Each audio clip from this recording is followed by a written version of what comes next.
My loving students and my followers, today again we are here to practice translation, isn't it? তোমরা দেখো what I have written here, Bangla থেকে ইংরেজি গল্প, ঠিক আছে? কি করে বাংলা গল্প থেকে তাকে আমরা ইংরেজিতে ট্রান্সলেট করব, ওকে? This is the headline of today's class, isn't it? And this practice, as you know, very important. If you go doing such type of practice, then very shortly you can learn English writing, as well as you will have confidence to speak in English, isn't it? তাহলে আজকে আমাদের এই যে সেন্টেন্সগুলো আছে, এখানে একটা story লিখেছি, সেই স্টোরিটাকে আমরা এখন বাক্য ধরে ধরে ট্রান্সলেট করব। তাহলে চলো, প্রথমে কি রয়েছে?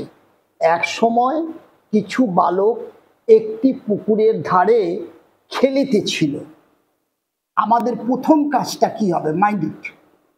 প্রথম কাজ হবে প্রতিটা বাক্যে আমার ক্রিয়াপদকে আগে খুঁজে নিতে হবে। যে শব্দের দ্বারা কাজ বোঝাবে তাকে আমরা কি বলবো? ক্রিয়াপদ। কেন আমরা প্রথমে ক্রিয়াপদ খুঁজব? বিকজ ক্রিয়াপদকে পেলেই তোমরা কিন্তু বাক্যটার সাবজেক্টও পাবে, বাক্যটার অবজেক্টও পাবে। এবং ক্রিয়াপদকে আমাদের জেনে নেওয়া প্রথমেই প্রয়োজন। আমরা তাহলে সেই অনুযায়ী তার টেন্স এবং তার ভয়েসটাকে আমরা সেট করব। ক্লিয়ার ব্যাপারটা? নাও সি। তাহলে খেলিতে ছিল, তে ছিল মানে পাস্ট কন্টিনিউয়াসের প্যাসিভের উচ্চারণ, সরি, পাস্ট কন্টিনিউয়াসের অ্যাক্টিভের উচ্চারণ খেলিতে ছিল। তাহলে পাস্ট কন্টিনিউয়াসের অ্যাক্টিভ ফর্মটা কি আছে? ওয়াজ ওয়্যার, ভি1-এর সাথে আইএনজি যোগ। অল দিস থিং আমি কিন্তু অলরেডি তোমাদের আগের ক্লাসগুলোতে আমি দেখিয়ে দিয়েছি। তাহলে চলো, খেলিতে ছিল। এবার প্রশ্ন করো, কে খেলিতে ছিল? তাহলে বলবো কিছু বালক। তার মানে এই যে কিছু বালক, এটা আমার কাছে এখন কি রয়েছে? এটা আমার কাছে সাবজেক্ট। এই কিছু বালকের বিষয় বলা হচ্ছে। তাহলে প্রথমে কি রয়েছে? এক সময়। তাহলে এখানে আমি এক সময়টা লিখে রাখি, ওয়ান্স। ক্লিয়ার? এক সময় হয়ে গেল। এবার সাবজেক্ট লিখবো কিছু বালক। তাহলে আমি কি লিখবো? সাম বয়েস। ক্লিয়ার? সাম বয়েস। ক্লিয়ার? সাবজেক্ট হয়ে গেল। আমরা কি জানি, একটা বাক্য লিখতে গেলে প্রথমে সাবজেক্ট, তারপরে ভার্ব বসাবো। তাহলে এখানে আমি সাম বয়েস লিখে দিলাম, তাহলে আমার সাবজেক্ট হয়ে গেল। এইবার আমি কি লিখবো? ভার্ব। ভার্বটা কি আছে? খেলিতে ছিল, পাস্ট কন্টিনিউয়াসের অ্যাক্টিভ ফর্ম। তাহলে এটা প্লুরাল আছে, এস আছে। তাহলে আমার ফর্মটা কি হবে? Wire playing.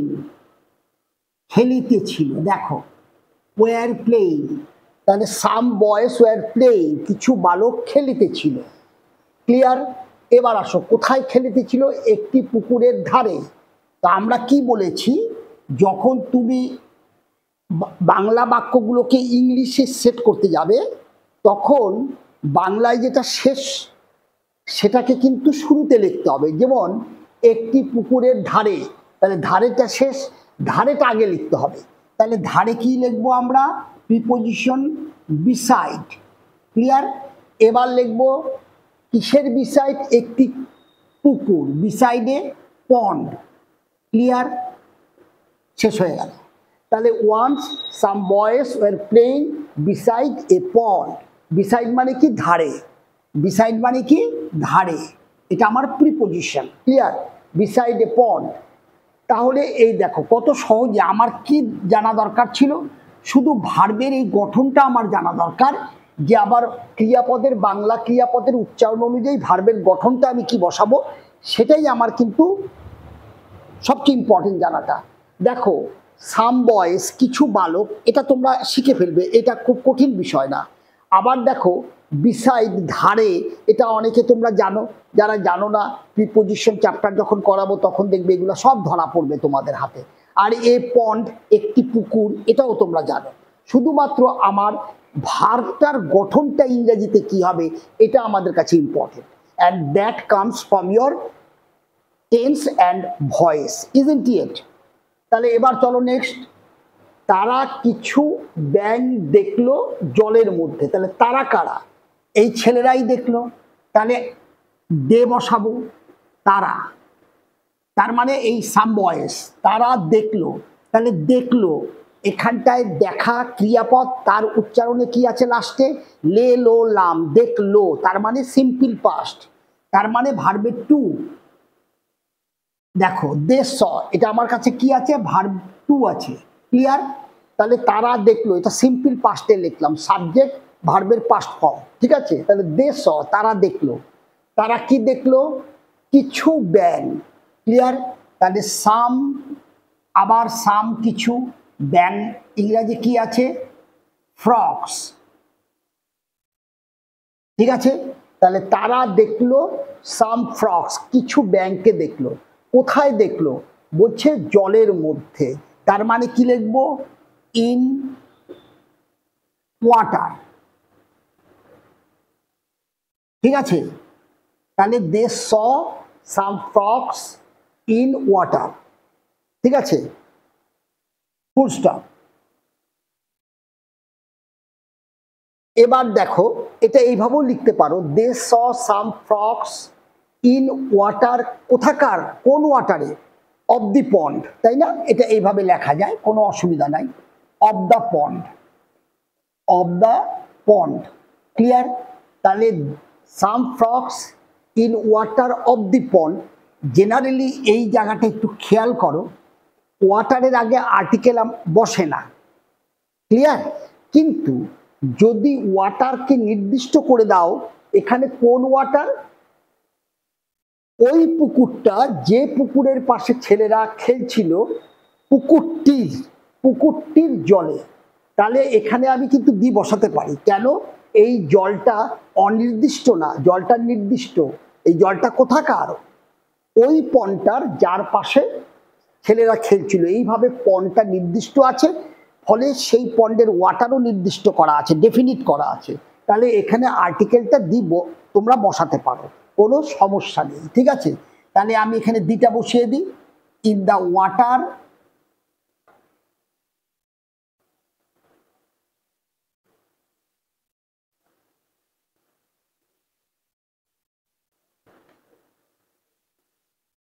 In the water, ঠিক আছে? Of the pond, clear? এবার দেখো, বালকেরা তাদের দিকে পাথর ছুটতে শুরু করলো, তাহলে এই যে বাক্যটা, এই বাক্যটার ভার্বটা কি আছে? শুরু করা, এবং শুরু করা যে ভার্ব ক্রিয়াপদ বাংলায়, তার শেষ উচ্চারণ কি আছে? লো। তার মানে আমরা এটা কোন টেন্সে লিখবো? সিম্পল পাস্ট টেন্সে লিখবো। কারণ কেন? সিম্পল পাস্ট টেন্সে বাংলা ক্রিয়ার শেষ উচ্চারণ লে লো লামে শেষ হয়। তাহলে এটা আমার লো আছে, শুরু করলো, তাহলে আমি আবার এটা সিম্পল পাস্টের অ্যাক্টিভ ফর্মে লিখবো। কেন অ্যাক্টিভ লিখবো? কারণ বালকেরা কাজটা শুরু করেছিল, সাবজেক্ট আছে বালকেরা, তারাই কাজটা করেছিল, সুতরাং আমার এটা অ্যাক্টিভ ফর্মে যাবে, ক্লিয়ার? তাহলে বালকেরা, দ্য বয়েস, দ্য বয়েস, ক্লিয়ার? এখানে বয়েস বালকেরা, কোন বালকেরা? ডেফিনিট করা আছে, দ্য বয়েস, ওই বালকেরা, ঠিক আছে? তাহলে বালকেরা শুরু করলো, এটা আমার সাবজেক্ট হয়েছে। এবার আমার কি হবে? ভার্ব, শুরু করলো, তার মানে স্টার্টেড, স্টার্টেড, এটা আমার কি আছে? ভি2, ক্লিয়ার? তাহলে দ্য বয়েস স্টার্টেড, শুরু করছে, কি শুরু করছে? পাথর ছুটতে, ঠিক আছে? Started throwing, throwing, clear? এবার কি ছুটতে? থ্রোয়িং স্টোনস, কাদের দিকে? তাদের দিকে, অর্থাৎ অ্যাট, কারোর দিকে পাথর ছোড়া, কারোর দিকে কোনো কিছু নিক্ষেপ করা, প্রিপোজিশন কি হবে? অ্যাট হবে। তাহলে অ্যাট দ্য ফ্রগস, ঠিক আছে, ক্লিয়ার? তাহলে দেখো দে, আচ্ছা কোথায় গেল, the boys started throwing Stones at the frogs, clear? এখন তুমি বলবে যে এই যে ইউজটা আমি করেছি, খেয়াল করো ইউজটা কি করলাম, থ্রোয়িং, এখানে তো এই যে ছুটতে, এই জায়গাটা খেয়াল করো, ছুটতে, ক্লিয়ার? এটাকে তোমরা কি করতে পারো, the boys started to throw, এটাকে আমি কি ইউজ করলাম, এটাকে বলে গ্রামারে বলে এটাকে জিরান্ড, ক্লিয়ার? আবার তুমি জিরান্ড আর ইনফিনিটিভ একই জিনিস, ফলে থ্রোয়িং এর জায়গায় তুমি টু থ্রো করতে পারো, কোনো প্রবলেম নেই, ক্লিয়ার? তাহলে to throw stones at the frogs, এই জিরান্ড ইনফিনিটিভ পার্টিসিপল এগুলা নিয়ে আমরা সামনের দিনে আসবো, ক্লাসগুলো আরো ক্লিয়ার করব, ওগুলা তোমাদের অবশ্যই জানতে হবে। One after another let me to show you all this things, is it clear? এবার দেখো নেক্সট, বালকদের কাছে এটা ছিল একটি খেলা, ক্লিয়ার? তাহলে কি ছিল এটা, তার মানে ইট করে দিলাম, ইহা ছিলতে নিয়ে গেলাম ইট, তাহলে ইহা ছিল, তার মানে ওয়াস, ইহা হয় ইজ করব, আর তার পাস্ট ফর্ম কি হবে, ছিল, ওয়াস হয়ে যাবে, তাহলে ইট ওয়াস, ইহা ছিল একটি খেলা, তাহলে ইট ওয়াজ আ প্লে, অথবা ইট ওয়াজ এ গেম, যেটা ইচ্ছা বলো, ইট ওয়াজ এ গেম, ইট ওয়াজ এ গেম, ঠিক আছে, ইহা ছিল একটি খেলা। এবার দেখো কাদের কাছে, বালকদের কাছে, তাহলে ইট ওয়াজ এ গেম কারোর কাছে কি হচ্ছে, to the boys, to the boys, clear?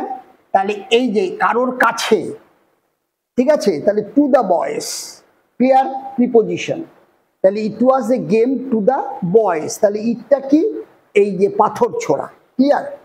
এবার দেখো কি বলছে, কিন্তু পাথর তাদেরকে আঘাত করতে লাগলো, মানে তাদেরকে মানে ব্যাঙগুলোকে পাথর আঘাত করতে লাগলো, তাহলে কিন্তু বাট, পাথর, তার মানে বাট দ্য স্টোনস,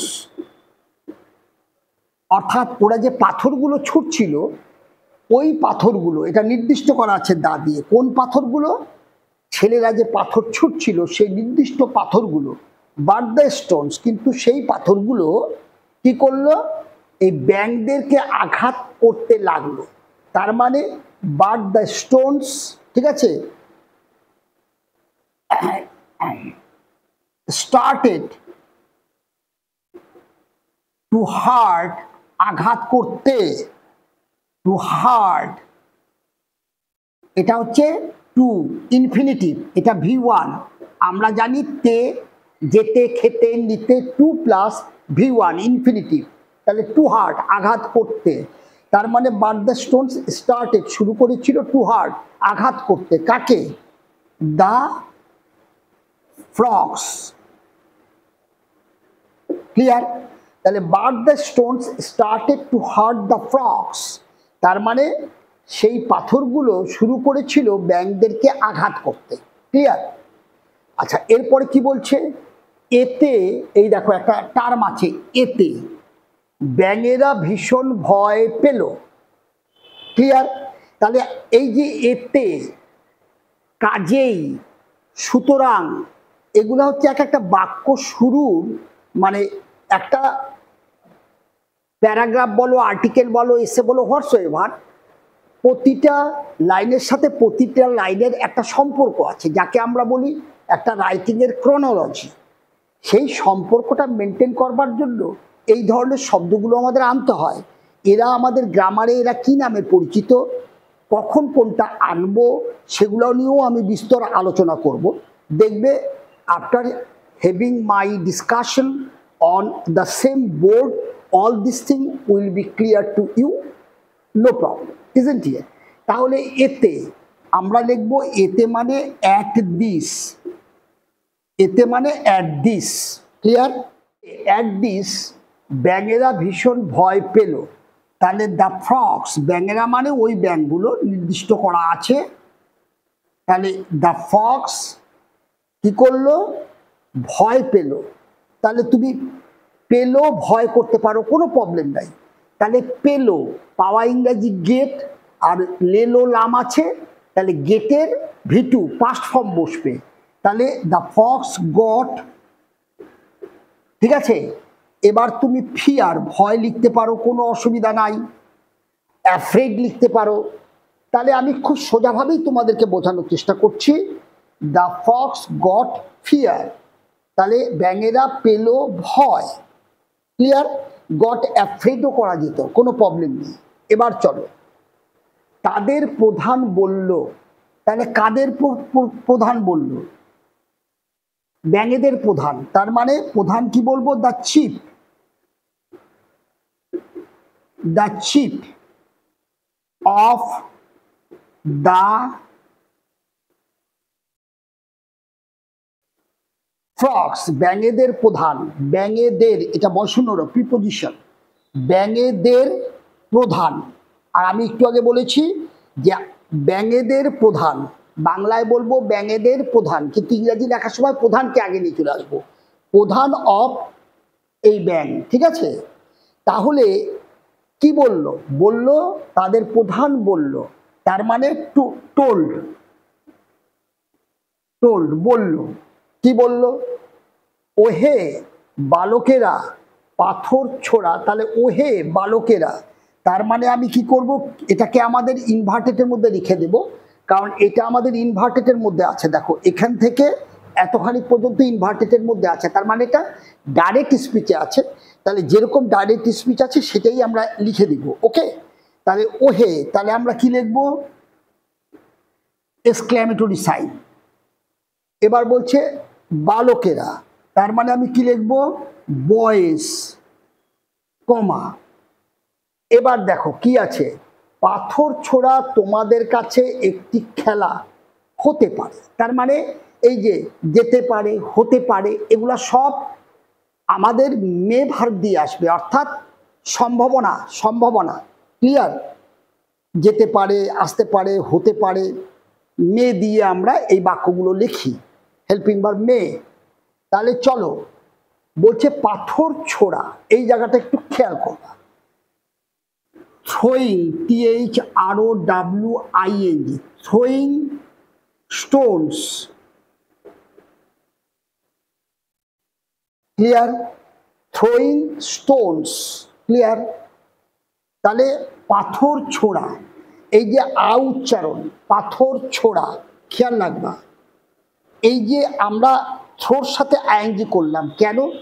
যখন আমাদের এই রকমভাবে, এগুলাকে বাংলায় বলে অসমাপিকা ক্রিয়া, অর্থাৎ এদের জন্ম কোনো ক্রিয়ার থেকে হয়, ভার্বের থেকে হয়, কিন্তু এরা নাউন বা অ্যাডজেক্টিভের কাজ করে। এখানে বলছে পাথর ছোড়া, তার মানে এটা একটা নাউন আকারে আছে, এটাকে জিরান্ড বলে। একটু আগে আমি বলছি, এই জায়গাটায় তুমি যদি ইনফিনিটিভ ইউজ করো, 2 + V1, তার মানে টু থ্রো, তাহলেও হবে। থ্রোয়িং এর জায়গায় টু থ্রো করলেও হবে। কেন? এই জিরান্ড বা ইনফিনিটিভ দুটেই নাউনের কাজ করে, দুজনকেই একই জায়গায় ব্যবহার করা যায়। তুমি যদি বলতে টু থ্রো, তাহলে যা মানে হবে, আর থ্রোয়িং একই মানে, দুটাই অসমাপিকা ক্রিয়ার উচ্চারণ অর্থে আসছে।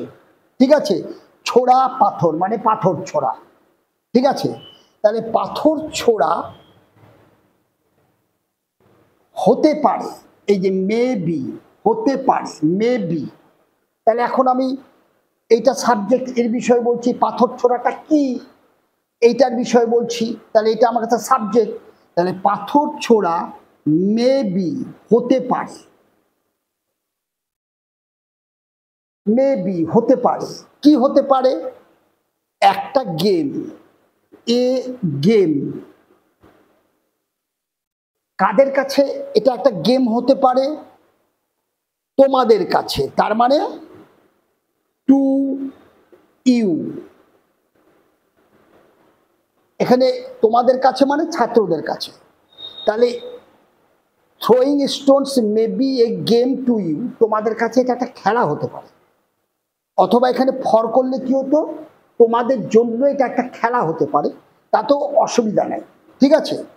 এবার দেখো কমা আছে, কিন্তু বাট আমাদের কাছে তা মৃত্যুর সমান, বাট আমাদের কাছে টু আস আমাদের কাছে ইহা হয় মৃত্যুর সমান। তার মানে জাস্ট আমি বলে দিব it is a death. Clear? To us আমাদের কাছে ইহা হয় একটি মৃত্যু, মানে মৃত্যুর সমান, it is a death. Clear? তারপরে কি বলেছে শোনো, এই নিষ্ঠুর খেলা বন্ধ করো। এইবার এখানটা ফুল স্টপ দিয়ে স্টপ, বন্ধ করো, ইম্পারেটিভ সেন্টেন্স, বন্ধ করো, স্টপ। এবার কি বন্ধ করবে? খেলা বন্ধ করবে। তাহলে স্টপ প্লেইং,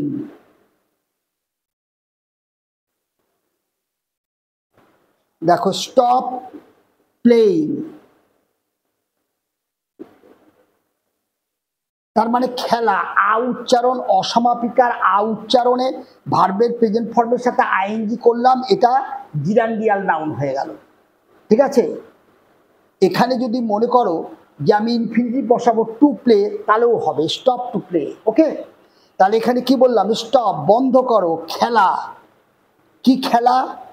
এই নিষ্ঠুর, তার মানে সাচ মানে কি? এই ধরনের, সাচ মানে এই ধরনের, নিষ্ঠুর খেলা, সাচ ক্রুয়েল গেম। তাহলে দেখো কি লিখলাম, প্লেইং সাচ ক্রুয়েল গেম, ঠিক আছে। এরপরে কি রয়েছে দেখো, বালকেরা তাদের ভুল বুঝতে পারলো। তাহলে এখানে ক্রিয়াপদ কি? ভুল বোঝা। এবং বাংলা ক্রিয়ার লাস্ট উচ্চারণ কি আছে? লো। তাহলে যখন দেখবে বাংলা ক্রিয়ার শেষ উচ্চারণ লো, লে, লাম, তার মানে এটা সিম্পল পাস্ট টেন্সে লিখতে হবে, ভার্ব তখন পাস্ট ফর্মে বসবে, ভি2 ফর্মে। তাহলে চলো, কারা বুঝতে পারলো? বালকেরা বুঝতে পারলো। এখানে তো আর জায়গা নেই, আমি এইখানটায় করে দিচ্ছি, দেখো বালকেরা বুঝতে পারলো, এই যে আমি এখানে করে দিচ্ছি, অ্যাজ বিকজ এইখানে জায়গা নেই তাই আমি এখানে করে দিচ্ছি, দেখো। তাহলে বালকেরা, কোন বালকেরা? ওই বালকেরা, যেই বালকদের সম্বন্ধে কথা বলছি, নির্দিষ্ট আছে, তাই না? দ্য বয়েস। ভুল বোঝা ইংরেজি কি? সাবজেক্ট তো বসে গেল, এবার ভার্ব বসাবো। ভুল বোঝা ইংরেজি কি? আন্ডারস্ট্যান্ড। তার 2 নম্বর ফর্ম কি হবে? আন্ডারস্টুড। বসায় দাও, আন্ডারস্টুড। তাহলে বালকেরা বুঝতে পারলো, কি বুঝতে পারলো? তাদের ভুল। তাদের ইংরেজি কি আছে? দেয়ার। ক্লিয়ার? এবার ভুল ইংরেজি কি লিখবো? Fault, FAULT। তাহলে the boys understood their fault, এবং অ্যান্ড কি করলো? তারা তাদের খেলা থামিয়ে দিল। তাহলে তারা থামিয়ে দিল, তাহলে স্টপড, থামিয়ে দিল, ভার্বের পাস্ট ফর্ম। তাহলে the boys understood their fault and stopped, তাদের খেলা, দেয়ার গেম। ক্লিয়ার? তাহলে দেখো যে আমরা কত সহজে বাংলা বাক্যগুলোর ক্রিয়াপদ দেখে দেখে, টেন্সটা যদি আমাদের মুখস্থ হয়ে যায় অ্যাক্টিভ প্যাসিভ ফর্মগুলো, তাহলে কত সহজে তুমি একটা বাংলা গল্পকে ইংরাজিতে ট্রান্সলেট করে দিতে পারছো। এবং এটা খুব ইম্পর্টেন্ট, কখনোই ভাববার কোনো কারণ নেই যে আমরা অন্য কোনো কায়দায় ইংরাজিটা শিখে ফেলব। কখনোই না। কেন? আমাদের মাদার টাং বাংলা, ফলে বাংলা ভাষার মধ্য দিয়েই আমাদেরকে ইংরাজিটাকে জেনে নিতে হবে, আয়ত্ত করতে হবে। তাহলেই একমাত্র তুমি খুব সহজে কোন কথার জন্য আমি ইংরাজির কোন স্ট্রাকচার ব্যবহার করব। ক্লিয়ার? তো আশা করি আমার এই ক্লাসগুলো তোমাদের হেল্প করছে। আমার সাথে লেগে থাকো, দেখবে খুব অল্প সময়ের মধ্যে তোমাদের ভেতরে একটা আত্মবিশ্বাস তৈরি হয়ে যাবে যে কি করে সেন্টেন্স লিখতে হয়, এবং লেখাটাও তোমাদের হাতে চলে আসবে। অ্যাট দি সেম টাইম যখন তোমরা কথা বলতে চাইবে, when you like to speak, then this practice will also help you, isn't it? তাহলে ভালো থেকো, নেক্সট ক্লাসের জন্য রেডি হও। আমরা এই ধরনের ট্রান্সলেশন প্র্যাকটিস কিন্তু চালিয়ে যাব। আজকে ক্লাসটা এখানে শেষ করছি, ভালো থেকো।